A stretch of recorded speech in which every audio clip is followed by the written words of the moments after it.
로마서 9장 24절부터 29절의 말씀을 보겠습니다.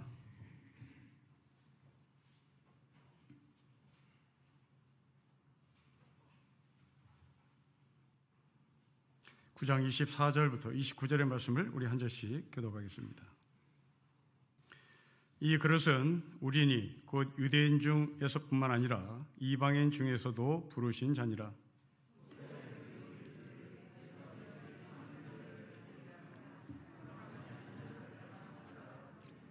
너희는 내 백성이 아니라 한 그곳에서 그들이 살아계신 하나님의 아들이라 일컬음을 받으리라 함과 같으니라.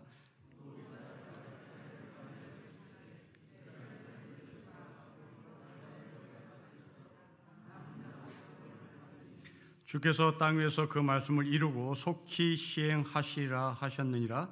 또한 이사야가 미리 말한 바 만일 만군의 주께서 우리에게 씨를 남겨두지 아니하셨더라면 우리가 소돔과 같이 되었고 고모라와 같았으리로다 함과 같으니라.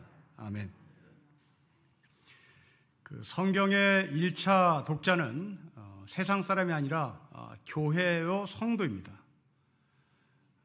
로마서라고 하는 책도 당시 로마라고 하는 국제 도시에 살고 있는 사람들에게 주신 책이 아니라 로마라고 하는 국제 도시 안에 있는 로마 교회 공동체에게 주신 책입니다.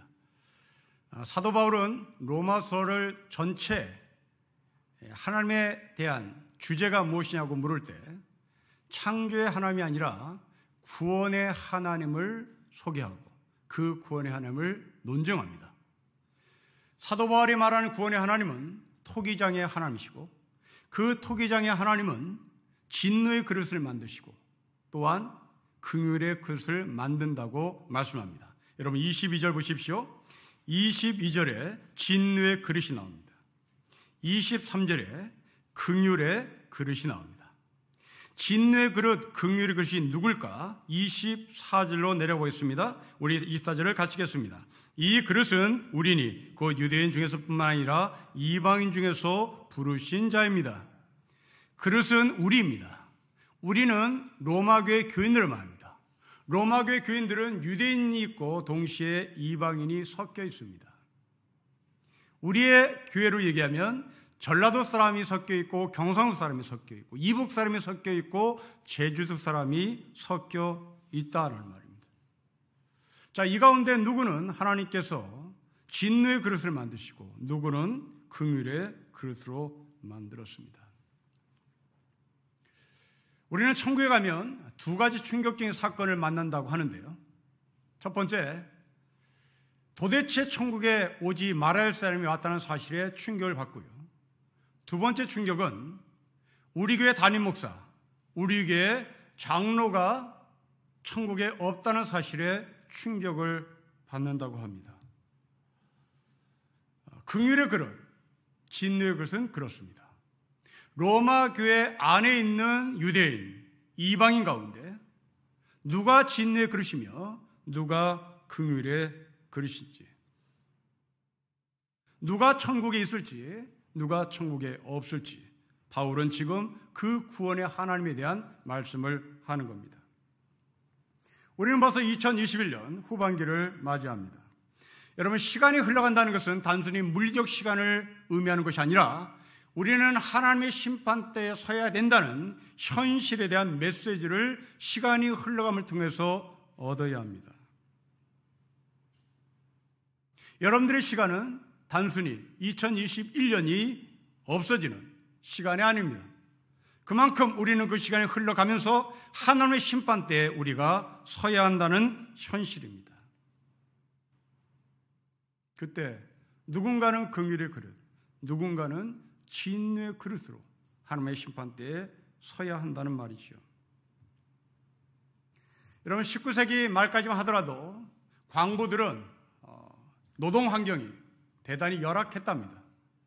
그래서 이 갱안에 산소가 점점 줄어들면 광부들은 쓰러져 죽기도 하죠. 때문에 광부들은 갱에 들어갈 때 카나리아라는 새를 안고 들어갔답니다. 이 카나리아 새는 산소에 대단히 예민하기 때문에 산소가 부족하면 노래를 불러 사인을 주고받았답니다. 카나리아가 노래를 부르면 산수가 부족하다는 것을 안 광부들은 재빨리 그 갱에서 나와야 했던 거죠. 그러나 금을 캐는 재미에, 광물을 캐는 재미에 카나리아의 소리를 듣고도 계속 금을 캤다가는 그 사람은 질식에 죽습니다. 똑같은 자리입니다. 똑같은 로마 교회입니다. 똑같은 하나님의 말씀을 듣습니다. 구원의 소식을 듣습니다. 카나리아의 새의 소리를 듣습니다. 그러나 누구는 금 캐는 재미에 그 소리가 나에게 들려지 않음으로 말미암아 쓰러져 죽을 수도 있습니다. 누구는 그 소리를 듣고 빠져나옵니다. 그리스 로마 신화에 사이렌이라는 여자 신이 있습니다. 바다에서 사는 신입니다. 반은 사람이고 반은 물고기입니다. 여러분들이 스타벅스에서 커피를 사 먹는 그 스타벅스의 로고가 사이렌 여신입니다. 이 사이렌 여신은 사람을 매혹하는데, 유혹하는데 대단한 달란트를 갖고 있는 신입니다. 사이렌은 노래로 사람들을 유혹합니다. 바다에서 항해를 하는 그 배들을 사이렌 신은 자기의 아름다운 소리로 유혹하고 그들을 자기 편으로 끌어들입니다.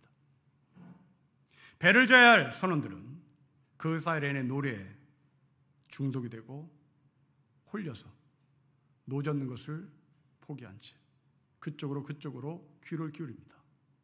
그 사이에 파도는 이 배를 전복시킵니다.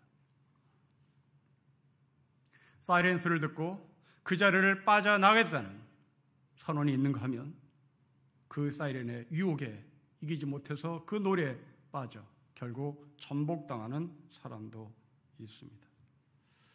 지금 우리는 하나님의 말씀을 듣고 있습니다.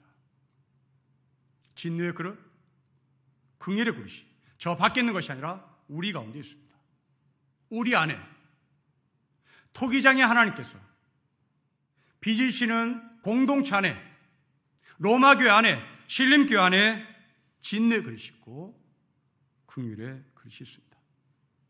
누가 진노의 그릇이며 누가 긍휼의 그릇입니까?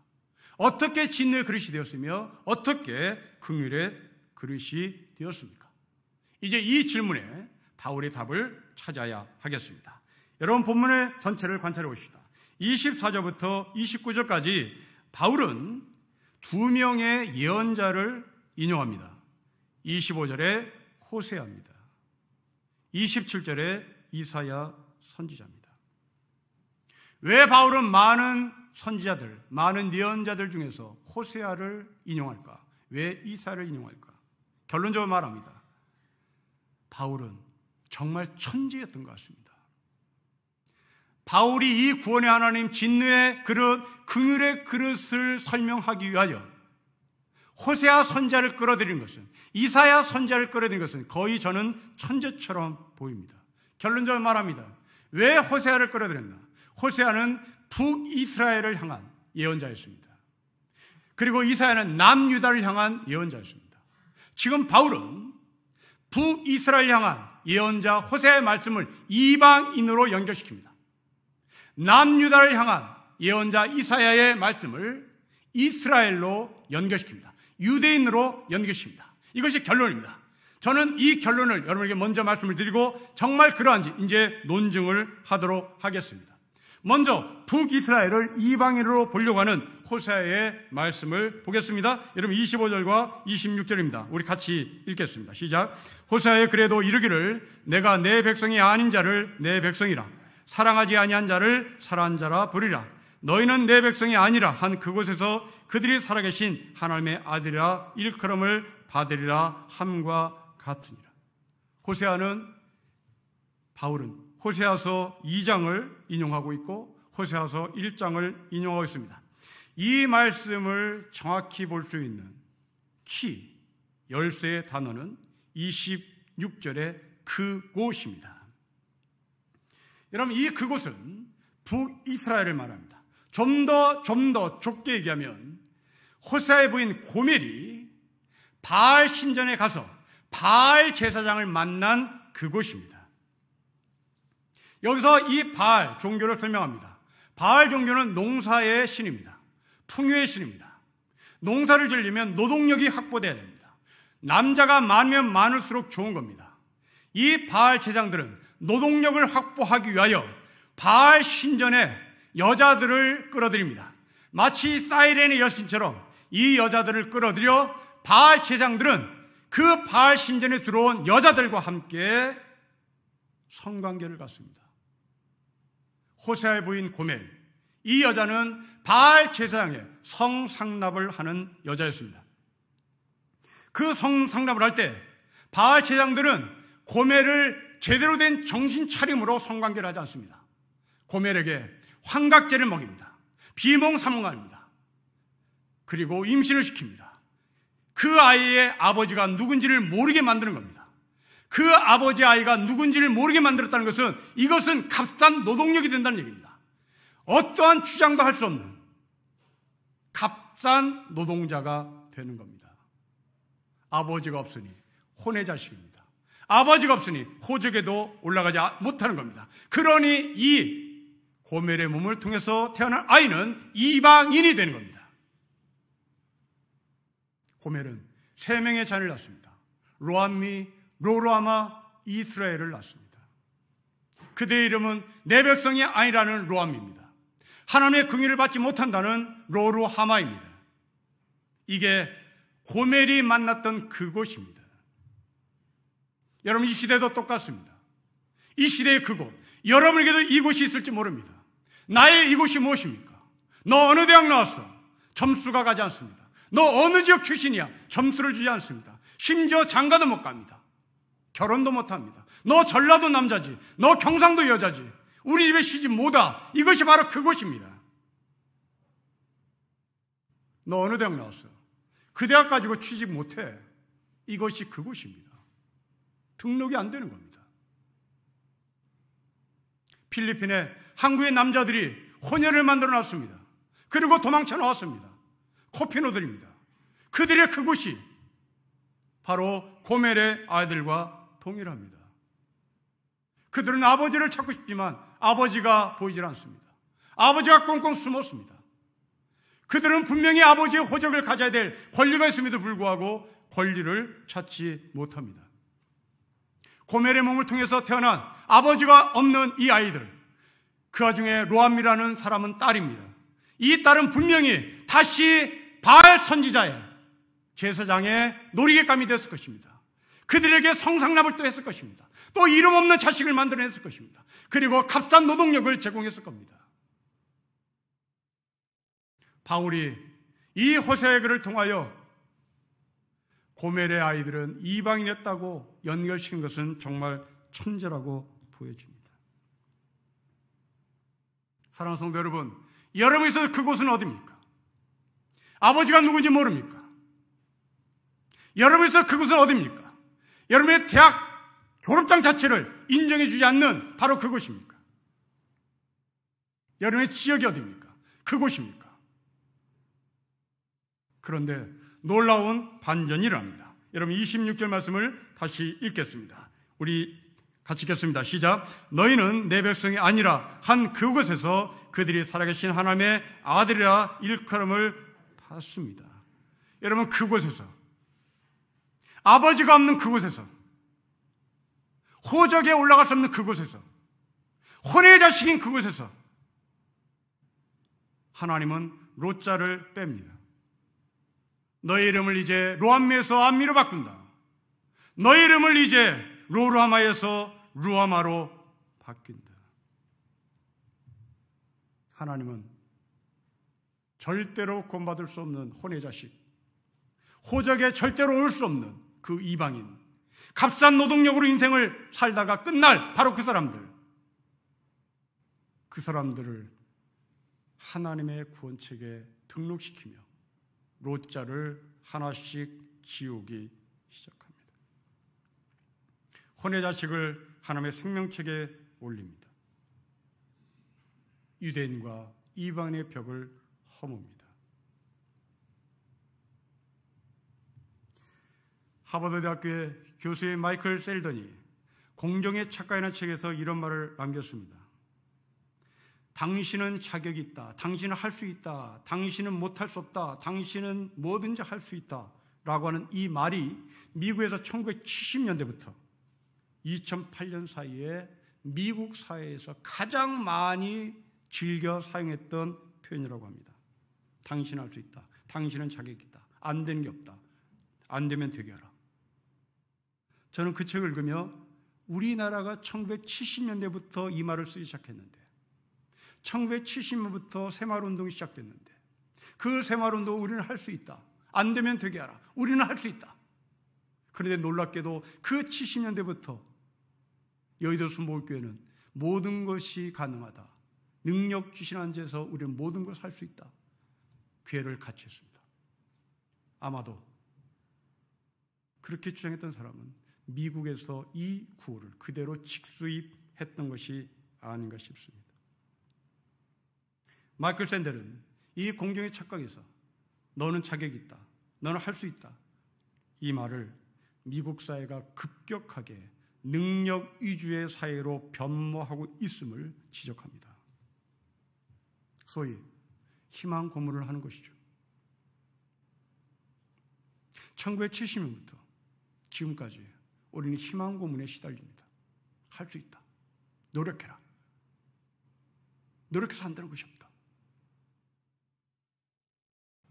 이것이 식상하자 2010년경에는 서울대 교수 한 사람이 아프니까 청춘이라로 말을 바꾸기 시작했습니다. 출세하려면 아파야 한다.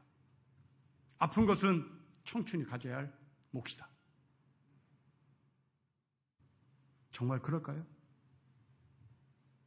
정말 구원의 하나님은 안 되면 되게 하라. 그렇게 말씀하신 분일까요? 그렇지 않습니다. 정반대입니다.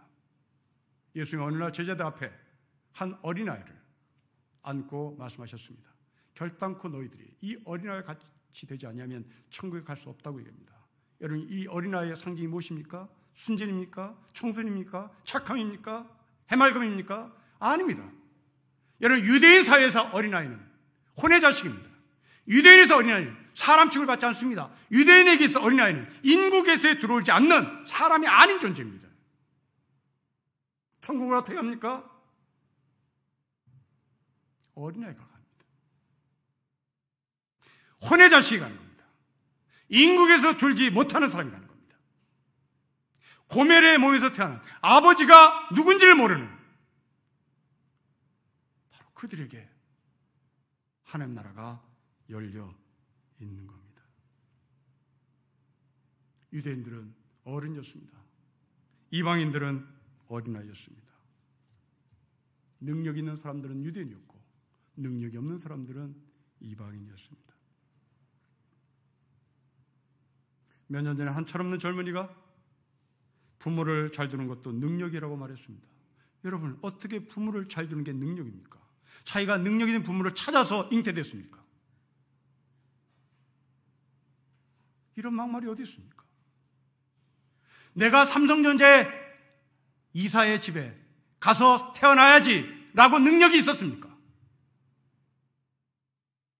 내가 왕의 집에 태어나야지 하고 그 집을 점지해서 여러분들 그 집에 잉태가 되었습니까? 어떻게 부모를 잘 만나는 것이 자기의 능력입니까?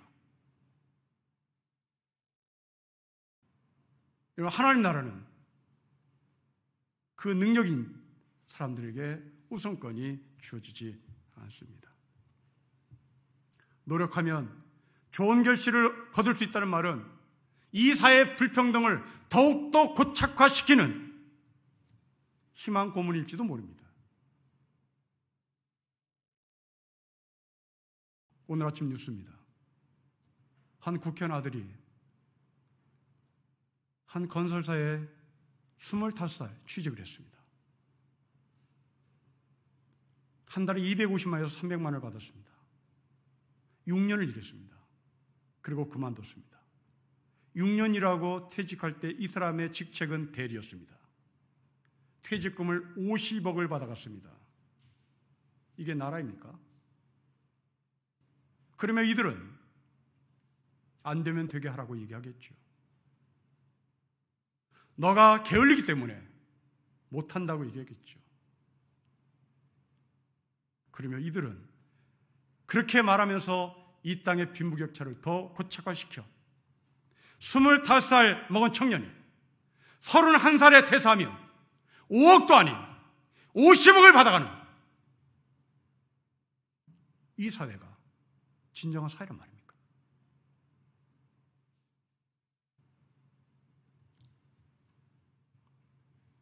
하나님은 능력을 기준으로 구원을 하지 않습니다. 아버지가 누구인지 모르는 고멜의 자식들,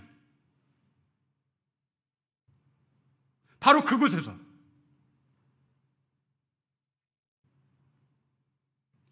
제 아무리 대학을 졸업했으나 기업에서 1점의 포인트도 주지 못하는 바로 그 사람, 호적이 없어서 기업에 이력서도 넣지 못한 그 사람, 바로 그곳에서 하나님은 롯자를 지우며 너는 압니다. 너는 루함하다라고 얘기합니다. 그렇다면 우리가 긍휼의 그릇인지 진노의 그릇인지 알 수 있는 유일한 기준이 생겼습니다. 우리도 하나님처럼 혼의 자식을 호적에 올리는 하나님의 성품, 롯자를 지우고자 하는 우리의 삶이 필요한 겁니다. 울타리 밖의 사람들을 울타리를 헐어서 울타리 안으로 끌어들이는 것이 아니라 울타리를 헐어서 함께 그들과 사는 겁니다. 그곳에서 로암이라는 그곳에서 로루아마라는 그곳에서 롯자를 빼는 하나님처럼 너 어디 출신이야? 어느 대학 출신이야? 너 전라도야 경상도야? 이것을 입 밖에 내지 않는, 이걸 밀어버리는 삶이 필요합니다. 성도 여러분, 여러분들이 생각하는 그곳이 어디입니까? 누구에게 빨갱이 딱지를 붙였습니까? 하나님 말합니다. 그 빨갱이 딱지를 떼라. 여러분들이 왜 그 사람에게 그곳에서 빨갱이 딱지를 뗍니까? 왜 그곳에서 빨갱이 딱지를 붙입니까? 그 이유가 무엇입니까? 무슨 억한 심정으로 그 사람을 빨갱이라고 딱지를 붙입니까? 왜 저 사람을 좌파라고 뭡니까? 왜 이 사람을 우파라고 뭡니까? 그 근거가 무엇입니까? 왜 그곳에서 하나님께서 떼신 롯자를 왜 갖다 붙입니까? 이게 진노의 그릇이죠. 여러분 가운데 롯자를 붙이고 싶은 사람이 누굽니까? 일부러 갖다 붙이고 감정 상하도 붙이고 뭐가 뭔지도 모른 채 특정 지역은 빨갱이고, 이것은 도대체 어디에 근거한단 말입니까? 심지어 목사가 설교 강단에서 그런 얘기를 했다면 분명히 그 사람은 천국에 갔더니 우리 목사 없네, 그 목사를 발견하지 못할 겁니다. 롯자를 빼야만 우리는 진노의 그릇에서 긍휼의 그릇으로 바뀌는 것이죠. 이런 면에서 호세아는 바로 이방인을 상징하는 하나님의 말씀이라고 적응한 바울은 거의 천재로 보여집니다. 두 번째입니다. 바울은 이사야 말씀을 인용합니다. 27절부터 29절의 말씀을 우리 같이 읽겠습니다. 시작. 또 이사야가 이스라엘 관하에 외치되 이스라엘 자손들의 수가 비록 바다의 모래 같을지라도 남은 자만 구원을 받으리니 주께서 땅 위에서 그 말씀을 이루고 속히 시행하리라 하셨느니라. 또한 이사야가 미리 말한 바 만일 만군의 주께서 우리에게 씨를 남겨두지 아니하시더라면 우리가 소돔과 같이 되고 고모라 같았으리로다 함과 같으니라. 여러분, 말씀의 키입니다. 28절에 속히 시행한다. 속히 시행한다. 강행한다. 무엇을? 비록 이스라엘 백성들이 바다의 모래가 될지라도 나머지를 다 심판하고 남은 자만 내가 속히 구원의 손길을 시행하겠다. 이 소식을 들은 이사야의 심정을 보십시오. 27절 말씀을 다시 보십시다. 외칩니다. 이 외치는 큰 소리가 아닙니다. 이것은 비극적인 신음소리입니다. 꺼역꺼역 우는 겁니다. 한국교회 교인들이 모래처럼 많은데 하나님은 남은 자만 구원하시겠다니요. 한국교회 목사들이 이렇게 많은데 한국교회 세계에서 제일 가는 목사들이 선두 다툼을 하고 있는데 하나님께서 남은 자만 구원하시고 나머지들을 쓸어버리겠다니, 그것도 강행하시겠다니, 이것은 대체 무엇인가 외치고 있습니다. 여러분, 왜 모래 같은 이스라엘 사람들 대부분이 심판을 받고 극소수의 남은 자만이 구원을 받을까요? 유대인들이 나빠서 그랬을까요? 유대인들의 개인적인 윤리가 타락해서 그럴까요? 도덕성이 나빠서 그럴까요? 여러분, 인간은 복잡한 존재입니다. 저 사람이 도덕적인 것 같은데 도덕적이 아닌 거고, 이 사람이 윤리적이 아닌 것 같은데 윤리적이고, 인간은 종잡을 수가 없습니다.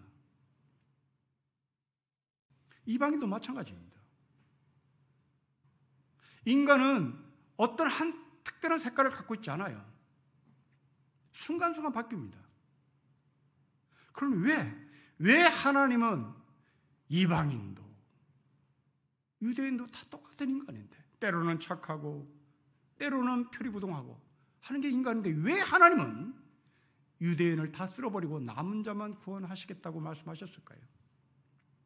그 이유는 정확합니다. 유대인들의 정체성입니다. 우리는 유대인이야. 우리는 아브라함의 후손이야. 우리는 구원을 받았어. 교만, 망상, 착각입니다.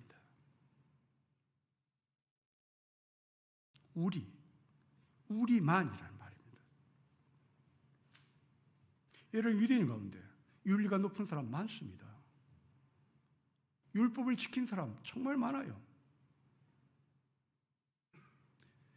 여리고로 가다 강도 만난 사람의 이야기를 보십시오. 그 피 흘린 자를 보고 레위인과 제사장이 그냥 지나갑니다. 우리는 이것을 비상식적으로 보죠. 아닙니다. 이 사람들은 율법의 근거에서 정확하게 한 사람입니다. 지금 이 사람은 제사를 드려가는 제사장입니다.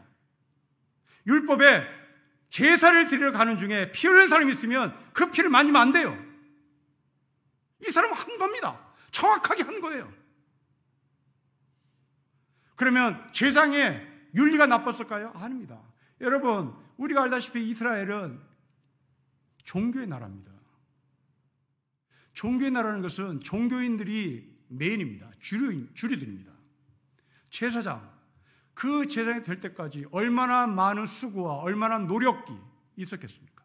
그 제사장의 안수를 받으려면 수십 번 인터뷰했을 겁니다. 필기시험 봤을 겁니다. 끊임없이 추적했을 겁니다. 인성을 봤을 것이고 성품을 봤을 것이고 실력을 봤을 것이고 그 사람의 삶을 다 뒤졌을 겁니다. 여러분, 한 나라의 대통령 되는 것도 탈탈 텁니다. 한 나라의 국무총리 되는 것도 다 탈탈 텁니다. 하물며 제사장이 되는데 안 털었겠습니까? 다 털었습니다. 실력 있는 사람입니다. 존경받는 사람입니다. 율법을 잘 지키기에 피 흘린 사람 곁을 그냥 지나가는 겁니다. 그런데 왜 여리고로 가다 강도 만난 사람의 이야기가 한데 제사장과 레위인을 그렇게 예수님께서 혼을 내실까요? 그렇습니다. 사마리아 사람이었습니다. 이방인이었습니다. 이건 우리만의 이야기입니다. 여러분, 진노의 기준입니다. 우리만입니다. 우리만. 그때 예수님께서 말씀하십니다.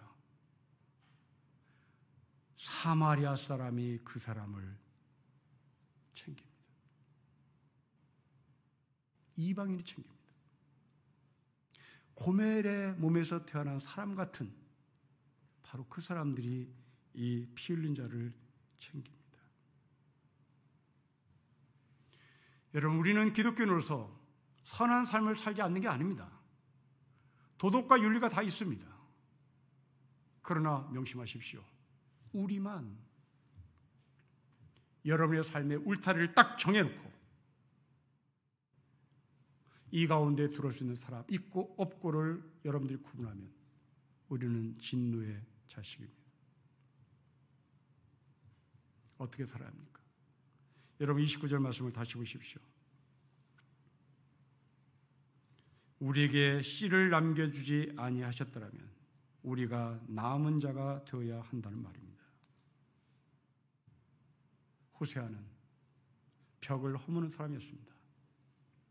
자기를 등지고 바알 제사장과 하룻밤을 즐기기 위하여 나갔던 그 고멜, 자기를 등지고 성상납을 하러 갔던 그 고멜을 찾아 나섭니다. 우리 같으면 문 잠갔을 겁니다. 우리 같으면 울타리 쳤을 겁니다. 우리 같으면 경계선을 그었을 겁니다. 그런데 오히려 호세아는 대문을 열고 갑니다. 그 고멜을 찾습니다. 고멜뿐만 아니라 그 고멜에서 몸에서 난 아버지가 누군지도 모르는 3명의 자녀를 자신의 호적에 입적을 시킵니다. 이게 긍휼의 그릇을 갖고 있는 우리가 살아야 할 삶입니다. 꾀꼬리가 하나님께 어느 날 불평했습니다. 하나님, 내 이 아름다운 소리를 방해하는 개구리 소리 때문에 내가 죽겠습니다. 저 개구리 소리, 저 시끄러운 개구리 소리를 잠재우시고 내 이 꾀꼬리 소리를 사람들에게 알리고 싶습니다. 그러니 하나님이 저 개구리의 소리를 죽여주십시오. 개구리의 입을 틀어 막아주십시오. 하나님 웃으면서 말씀하셨습니다. 네가 계속해라. 네가 계속해라. 네가 계속해서 개구리 소리를 네가 잠재우는 것이다. 돌아가신 김대중 대통령은 말했습니다. 세상에서 외칠 자신이 없거든 벽을 향해서도 외치세요. 그러면 듣습니다. 벽을 향해서도 외치면 세상은 듣습니다. 세상은 잠재워집니다. 여러분, 우리는 세상을 살면서 사이렌 소리를 듣습니까? 카메라 소리를 듣습니까?